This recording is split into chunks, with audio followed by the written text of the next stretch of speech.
We are in a weather alert tonight. Good evening to you, and thanks so much for joining us here on Spectrum News. I'm Erika Leigh. Snow continues to fall across the capital region, and snow emergencies and parking bans are already in effect for some areas. Closings and delays starting to come in now as well. We'll keep those updated at the bottom of your screen. While Halloween is still about 2 weeks away, and food companies already starting to roll out their holiday flavors.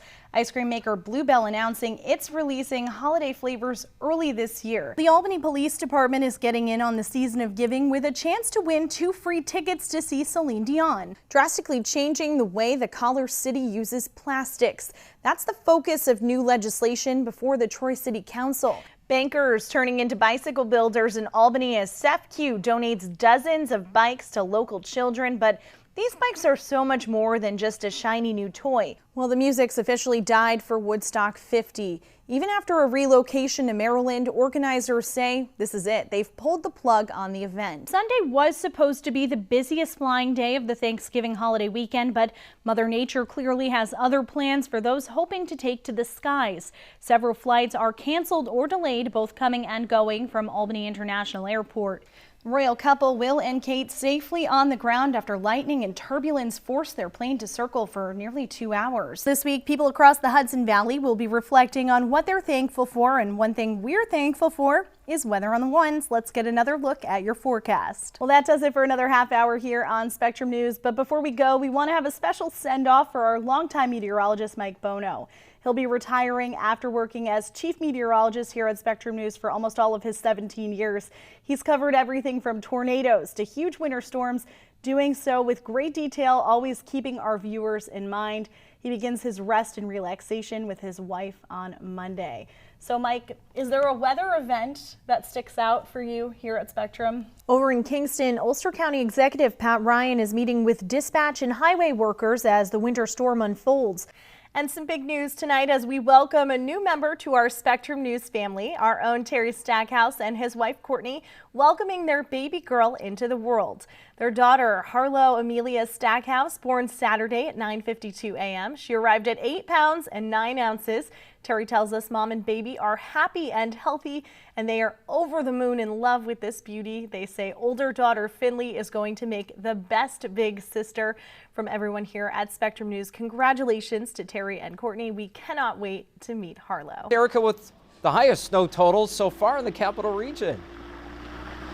Yeah, I think meteorologist Ryan Finn told me before I left that they have about 27 inches of snow here in Glenville now.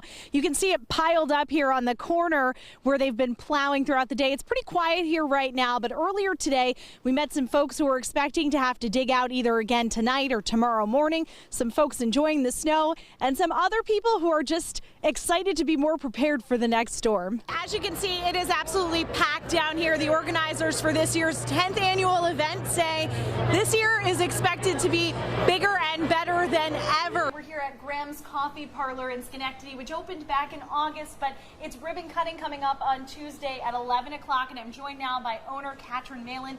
Tell me a little bit about why you wanted to open this business. Joseph Kennedy III's bid for Senator Ed Markey's Senate seat makes him the first Kennedy from the Commonwealth to run for the upper chamber of Congress. His great uncle Ted did it in 1962, but he says he's not relying on his family's legacy to help win him this seat. This one's on me, and I got to go out there and make the case, as they did, to be able to earn the trust, respect, and support of the people of Massachusetts, and I intend to do that. Rep. Joe Kennedy III says he made the decision to run for a seat held by a lawmaker with more than 40 years of experience because it's time to make real change in Congress. If not now, when? What more needs to be at stake? Donald Trump has created a reckoning across this country, but it is not enough just to fight back against him.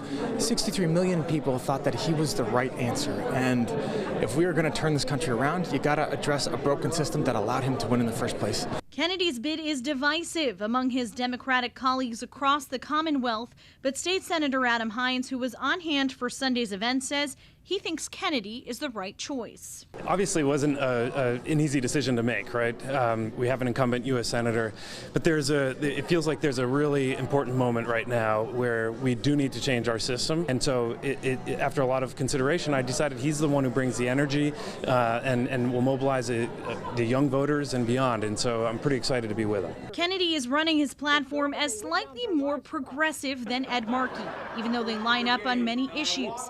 He's touting the Green New Deal and regional economic development, wants to eliminate the Electoral College, establish term limits, eliminate PAC money, plus continue to fight for LGBTQ rights and immigration reform. This is about more than just voting record. And look, Senator Markey's a good man, but when it comes to those issues that I discussed earlier about showing up, recognizing that people's voices need to be at the table if you're going to get the systemic change that we need to break open this political system. And Hines says Kennedy is big on economic opportunity for the Berkshires, particularly where mass transit is concerned, something he believes is important to voters. You know, those major transportation links that we really suffer from, quite honestly, being the furthest away from a capital, and a lot of the jobs and the economic development are happening in the east, and so he articulated that message today, is that we need to do more to make sure that we're all benefiting from a good quality of life that we're excited about. Zach and his family have stayed at the Ronald McDonald House in Albany when Zach receives treatment for his leukemia, and we've grown as a family over the years. We live 2 hours away near Cooperstown, and I have no idea what we would have done without him. 16-year-old Zach Lamont was always a big sports fan, but his love shifted from basketball to hockey over the years. We used to take him to the Colgate basketball games, and then we accidentally somehow wandered over into the Star Rink, and then from there it just blossomed. I just fell in love with it at a young age. As Zach grew older, he fell in love with the Pittsburgh Penguins. Last year, with the help from the Ronald McDonald House, Make-A-Wish, and one of the Capital Cup players, Zach met his favorite NHL player. Sidney Crosby. It was like meeting Superman for a little kid. It was excellent. But there was one thing Zach and Sidney couldn't share: the ice. Dreamed of having hockey skates ever since he became a hockey fan. Zach has a gene that makes him very tall, and he wears a size 18 shoe.